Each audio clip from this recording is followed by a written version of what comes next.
Hi everyone, I'm Nadia, and in today's video I'm making a custom geode resin art piece. I already put layers of resin onto the back side of my canvas so that the front side is nice and stern, and I have a video explaining this whole process that I'll leave linked above. Then I apply painter's tape onto the back side of the canvas. This is to protect the bottom side from any drops of resin that will flow over the canvas.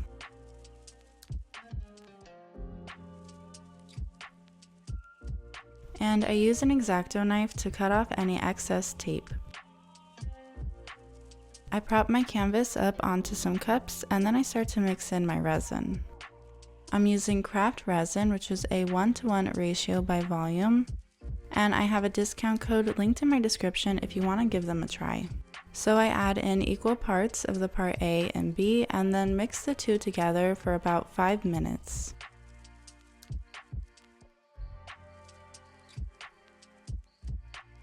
And I start to outline where I want to add in my fiberglass.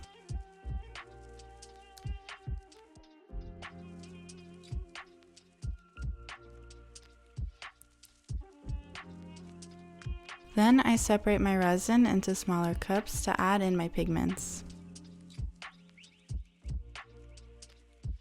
I use a silicone makeup brush to help spread out the resin.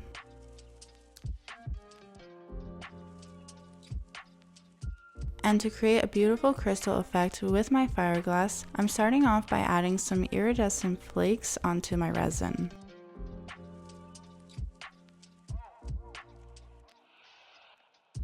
Then I'm adding in a combination of this beautiful chunky glitter by Let's Resin, and the first one is Pink Opal and my second glitter is Magic Opal.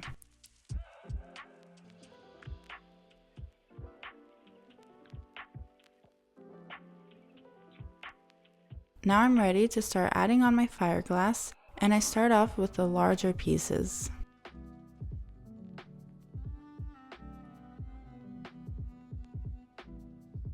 Then I take my smaller pieces of fiberglass and fill in the excess areas.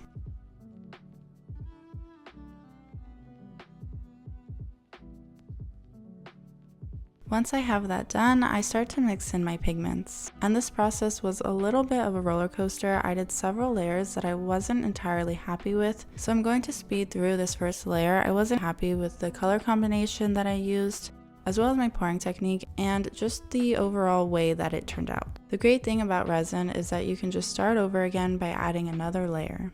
So I decided to try something else, and this time I used only mica powders. And I'm speeding through this again because unfortunately I wasn't happy with this layer either. It does look really pretty to me right here, and at this point I was happy with it, but when I came back the next day it kind of just looked meh. As you can see, all the colors kind of just blended together, and because I used only mica powders there wasn't much contrast. I tried to salvage it by adding on some lines with my markers, but that made it look worse to me. So you know what they say, third time's the charm. I mixed in my resin once more and got to work mixing in my pigments. The first pigment I'm using is Just Resin's pigment paste in the shade Titanium White. I mix it in the container first and then add some into my cup of resin, followed by Just Resin's pigment paste in the shade Dusty Pink. Next, I'm using Just Resin's luster pigment in the shade Champagne. And I'll also have a discount code to Just Resin's pigments in my description. Then I'm using Just Resin's pigment paste in the shade Sage, and this is such a beautiful color to me. And I mix those all in. I mix in a little bit of my white pigment into the Dusty Pink pigment and start to pour along the glass.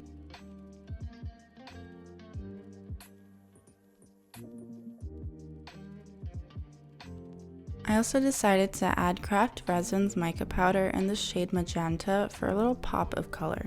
And from this point I test out different color combinations of dirty pours, so I'm pouring a little bit of different colors into one cup, slightly mixing it together and then pouring it onto the canvas. And this creates a really pretty marble-like effect.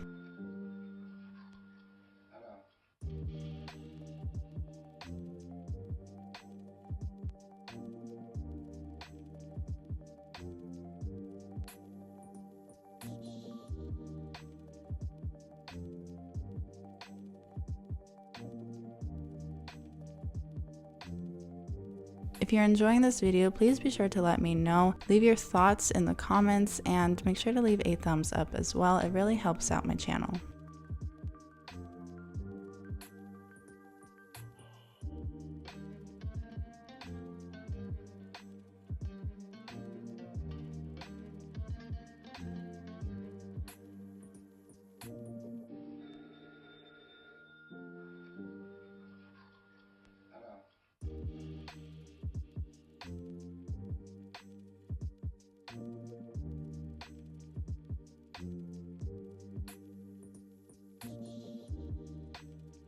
I use a torch gun to pop any air bubbles, and whenever you're using a torch gun, be very careful to move it very quickly so that you don't burn your resin.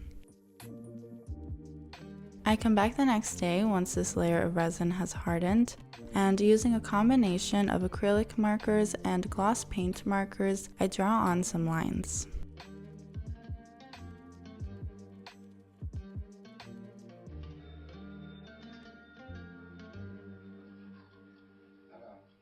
This thin Edding gloss paint marker was giving me a little bit of a tough time because the gold wasn't coming out so easily, and then it would all rush out at once. So I did get a few blobs of gold, but I think that actually ended up looking nice, so I just went with it.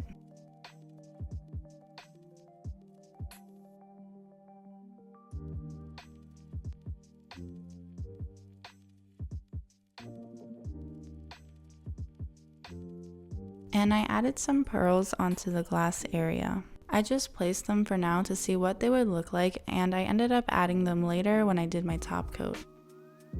I decided to change some of the line placement, and my mom actually helped me with this one and gave me some advice where she would place the lines, because this is something that I still sort of struggle with and would like to improve. We added on some little dots as well, which I think gave it a nice touch. I mixed in my resin once more to do a top coat.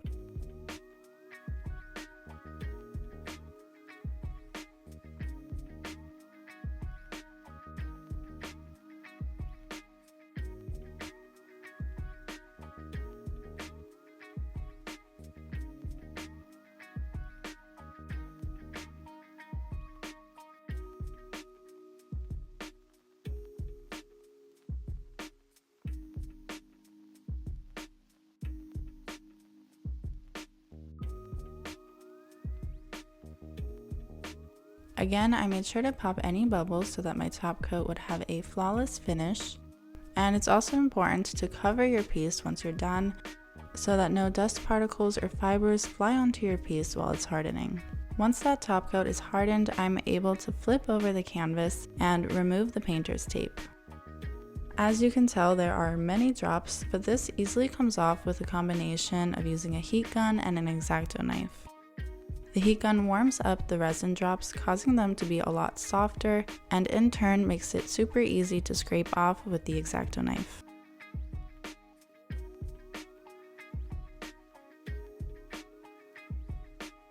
And here's the final product.